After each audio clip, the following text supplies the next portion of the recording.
I always tell you that what is inherent in you is presently active and presently functioning, and need not be sought after, need not be put in order, need not be practiced or proven.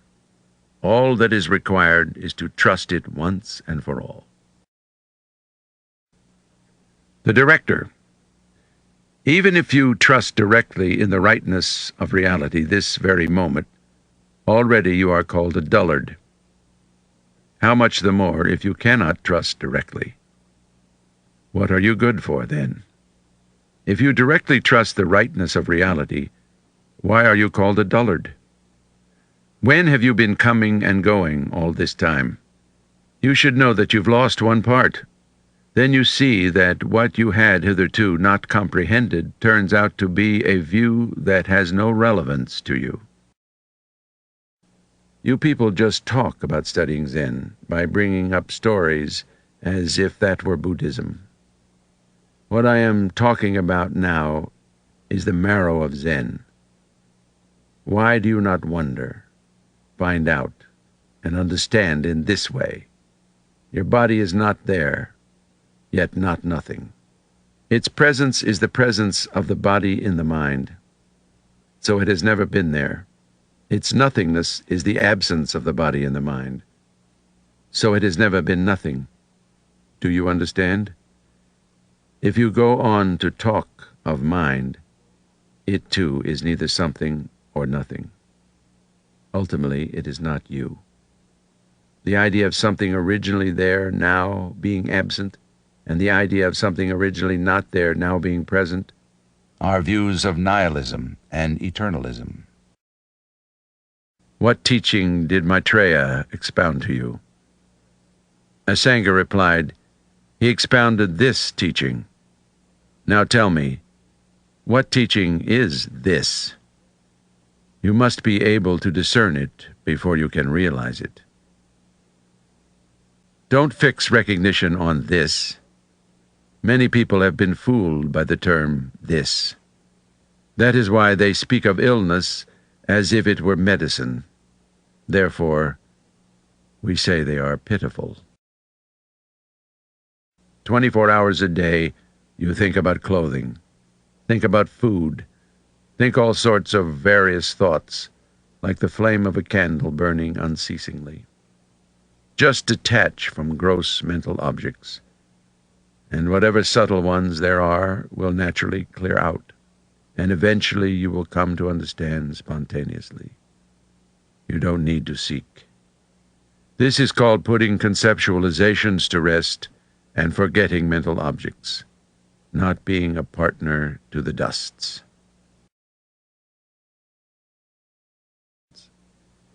This reality is not susceptible to your intellectual understanding. Now those who think, attend, and reflect all have some intellectual understanding. But then when they turn back to examine their own eyes and think of the mind that thinks, at this point, why do people unknowingly say, it has never been blue, yellow, red, or white. It has no appearance, no form. I tell you, this is what I call talk.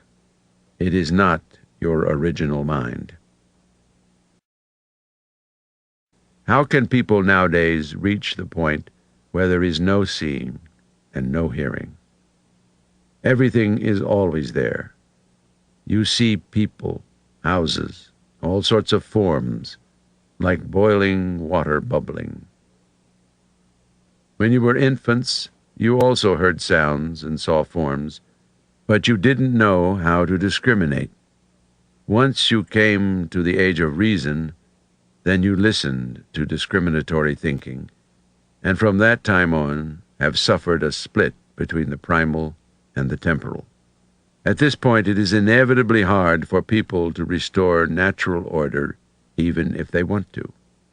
Those who attain enlightenment do not see walking when they walk, do not see sitting when they sit. That is why Buddha said, the eye seeing forms is equivalent to blindness. The ear hearing sounds is equivalent to deafness. How can we say we are as if blind and deaf? When we hear sound, there is no sound to be heard. When we see form, there is no form to be seen. What we see and hear is all equivalent to an echo. It is like seeing all sorts of things in a dream. Is there all that when we wake up? If you say yes, yet there's only a blanket and pillow on the bed. If you say no, yet all those things are clearly registered in your mind, and you can tell what they were. The same is true of what you see and hear now in broad daylight. So it is said, what can be seen by the eye or heard by the ear can be studied in the scriptures and treatises. But what about the basis of awareness itself? How do you study that?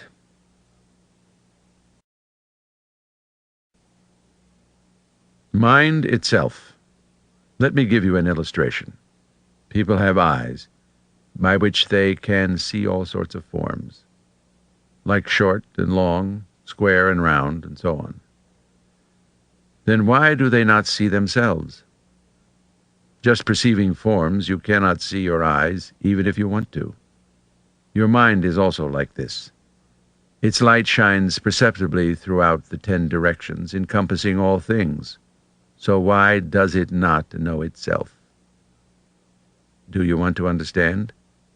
Just discern the things perceived.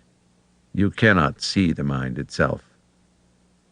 An ancient said, "The knife does not cut itself.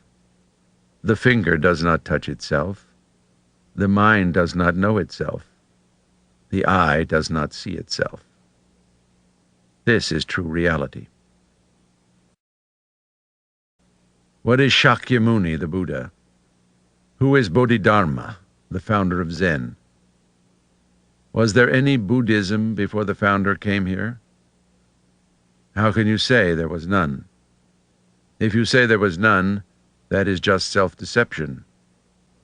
When Bodhidharma was facing a wall for 9 years, were there so many verbal teachings and public cases? To see through in this way is a very economical shortcut.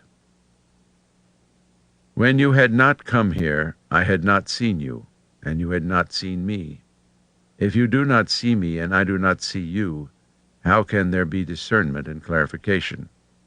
If you can attain clarification, what else is the matter? In ancient times, when Kasyapa the elder paid respects to the Buddha at the assembly on Spiritual Peak, on seeing the vast crowd in a state of dignified composure, he had an insight and said, "This immense crowd here now is as if it had never been. You tell me, what does this mean?" A while ago, you people were in your own places, where you didn't see so many people. Now that you're here, clearly you see a considerable number of people. How can you say they are as if they had never been? Approval. As soon as you accept and approve anything, recognizing it as your own, you are immediately bound hand and foot and cannot move. So even if there are 1,000 possibilities, nothing is right once you have recognized, accepted, and approved it is your own. It is like making a boat and outfitting it for a long journey to a land of treasures. Then as soon as you get started, you drive a stake in the ground and tie the boat down, then row with all your might. You may row till the end of time, but you will still be at the shore. You see the boat moving from side to side and think you are on the move, but actually you haven't gotten anywhere. It is also like someone turning a millstone, going round and round in circles from morning till night. What a laugh. If someone whose eyes are unclear saw you fixated on recognition and told you it was right, he'd have been seen through by someone with clear eyes. On examination, there would be quite a few loose ends. Realization obliterates the subject-object split. It's not that there's some mysterious principle besides. In your daily activities, when you see forms, this is an instance of realization. When you hear sounds, this is an instance of realization. When you eat and drink, this is an instance of realization. Each particular is without subject or object. This is not a matter of long time. It does not depend on cultivation, because it is something that is already there. Worldly people do not recognize it, call it roaming aimlessly. That is why it is said, only by experiential realization you know it is unfathomable. What you have just heard are translations of general lectures on Zen by Foyan, who is universally recognized as one of the greatest masters of the Song dynasty Zen Revival. Going back to the original and classical Zen masters, Foyan presents many simple exercises in attention and thought designed to lead to the awakening of Zen insight into the real nature of the self. After the passing of the classical masters, very few Zen teachers equaled Foyan in the degree to which he fostered independence and autonomy and freedom in his hearers from the very outset. He was completely free of any desire for fame and followers, and made no attempt to recruit disciples. All he wanted was for people to open their own eyes, stand on their own 2 feet, to see directly without delusion, and act on truth without confusion.